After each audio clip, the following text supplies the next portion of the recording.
All right, let's continue our discussion of liberalism and focus on a second variety called democratic liberalism. So one of the important things to keep in mind, all through this discussion of democratic liberalism is democracies go to war as much as non-democracies, right? We're looking at how the kind of political system a country has, whether it has anything to do with peace or war. And the broadest distinction is just between autocracies and democracies. Democracies have elections, there are a variety of other things, competitive party systems, etc. Autocracies can take the form of monarchies, military rule, single party rule, take a number of different forms, all clustered together under autocracies. Basically, they're systems where the people don't get to choose their rulers. There are some systems in between, sometimes called anocracies or semi-democracies, where the people have some influence over who gets to rule them, but typically the elections are not fully free or fair. Now, so democracies, are democracies more peaceful than autocracies or non-democracies? No. They go to war just as often. The crucial thing, however, is that democracies do not go to war against other democracies. Democracies go to war against autocracies. Autocracies go to war against other autocracies and against democracies. But actually, depending on how you define democracies, how you define war, and those things can be defined different ways. We either have no cases of democracies going to war against other democracies, or we have a few cases, but they're very rare. So this is a very interesting kind of empirical finding. And at first it was more of a puzzling phenomenon, but we didn't really understand why. And I'm not sure we still don't really have a very good explanation for why this is, or even whether it's something that we can count on in the future. The liberal argument, though, is that if democracies do not go to war against other democracies for whatever reason, then if democracy spreads, and if it were in theory to become, universal, then war would tend to decline and then eventually disappear. So the growth of democracy would provide an indirect route to peace. Now let's look at some data which illustrates the growth of democracy over time. And you can see here, this graph on the left side shows the number of autocracies and the number of democracies, with democracies in red, autocracies in blue. Starting on the left-hand side, over time, it shows from 1900 to 2018. Well, if you look, for most of that period, there were very few democracies and there were lots of autocracies.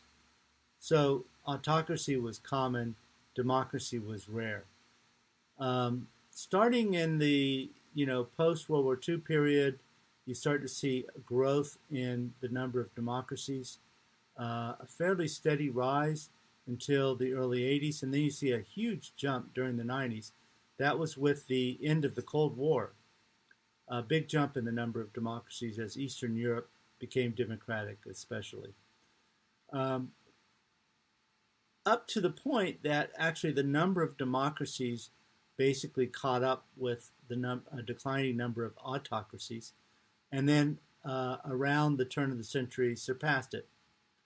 So that now we have somewhat more democracies than we do autocracies. This shows the share of the world's population living under democracy, and the um, the green shaded area shows the number of people. Those are the people who are living under democracy, and the other colors are different types of autocracy. So you can see, first of all, that it all goes up because populations increased a lot. But even proportionally, the proportion of the world population living under democracy has grown, and it's actually more than half, probably around 60%. This is this shows you how the incidence of democracy has changed over time. You can sort of see which parts of the world democracy has flourished most in, and how it's changed. So we start in to set this in motion. Start in 1816. You can see the green represents democracy. Well, there's the United States, and that's about it. So watch as we set this in motion. You start to see some light yellow, which is kind of semi-democracies up here. Now you see, starting in Western Europe, some democracies developing. Australia, Europe is filling in a little bit more in with democracies, but it's sort of up and down. It's not a straight line. India, most of Latin America, and by the time we get to 2015, there are quite a few democracies. So democracy has been in a growth phase for the last a couple hundred years, but especially in the last 50 or 60 years. So let's talk then about how do we explain the democratic peace, as it's called. Why is it that democracies don't go to war with other democracies? Well, if you think about how we justify wars, going to war, we typically typically demonize our enemy, right? So when we went to war against Iraq, Saddam Hussein was an evil dictator. When we went to war against, Nazi Germany, again, evil totalitarian regime. When we went to war in Vietnam or Korea, we were fighting communism. So typically what we do is we don't just say we're going to war for economic interests, or we're going for war for geopolitical advantage. No, what we do is we say we're going to war because the other state is bad. Well, if you're a democracy, what constitutes a bad government, an evil government? Well, it has to be a non-democratic government. Democracies themselves are, by definition, to citizens of democratic states are considered good. That's a good form of government. So if the other country is democratic, even if you have serious, national security or economic conflicts with that country, it's very difficult to paint that other country as evil, and thus very difficult to marshal public support for going to war against another democracy. So that's one argument. The second is that democracies govern by rule of law. They make commitments in public rather than in secret. And when a government makes a commitment to another government, it takes the force of law through treaties. And because information is relatively open, that other country can basically trust in that agreement, because they know that in a democracy, a government has to follow the law, and that it's hard for it to keep secrets or to hide information, to either cheat or to have prepare aggressive designs.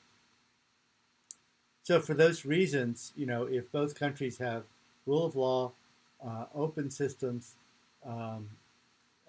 then they can carry out agreements with one another and with basic assurance that the other side will keep its deal.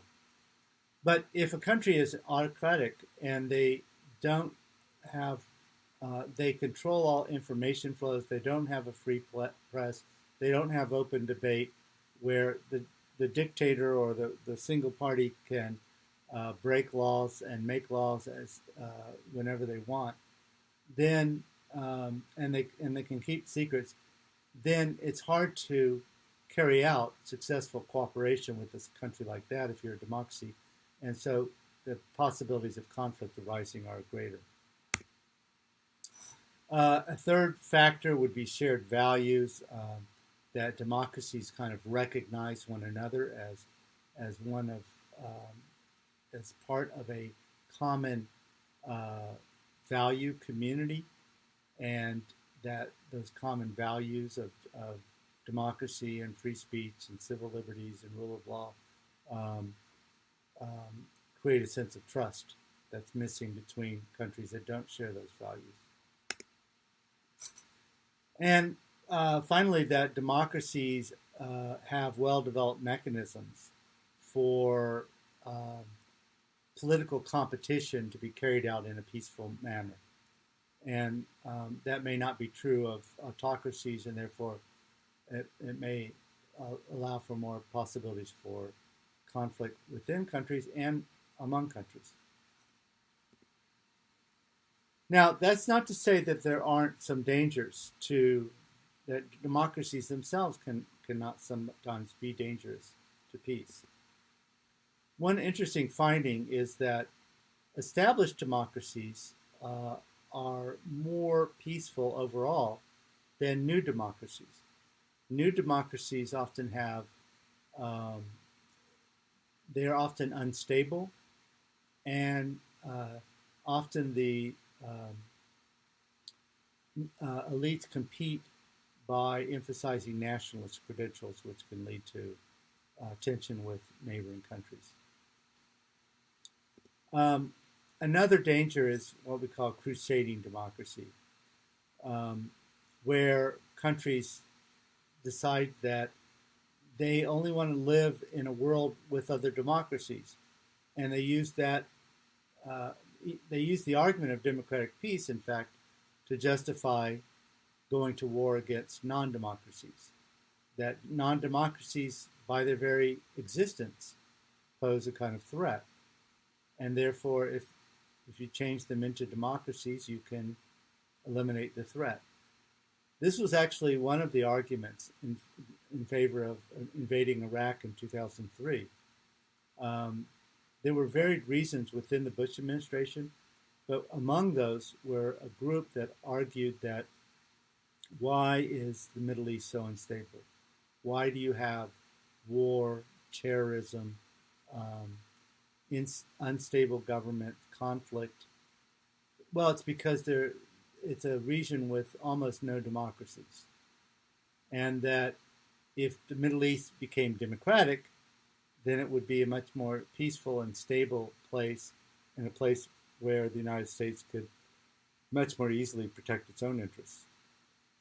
So the idea was that by toppling Saddam Hussein and inserting a democracy in the heart of the Middle East, right in the center of the region, that would have a kind of domino effect, that first country to go democratic would encourage other countries surrounding it to also go democratic, and the region, democracy would proliferate to other countries in the region. And with a democratic Middle East, we would, have a much more peaceful region. Well, that didn't work out very well. The United States found that we don't really have the ability to simply force democracy down other people's throats. Foreign occupiers are almost never seen in a benign way. They almost always provoke resistance for nationalist reasons. And so we tried, in Afghanistan, we tried in Iraq, we tried in Vietnam to impose democracy without much success. The only cases where it succeeded were Germany and Japan, but those required all-out, a massive, full mobilization war, and the total overthrow of their governments and occupation by foreign troops for years. And in fact, we still have troops in Germany and Japan. So, so basically, if big powers define the spread of democracy as a major foreign policy goal, they can start wars against autocracies in a kind of crusading spirit that leads to more conflict rather than less. Now, our next lecture is going to be on commercial liberalism, so I'll say goodbye for now, and then we'll take up our final discussion of liberalism with the next video.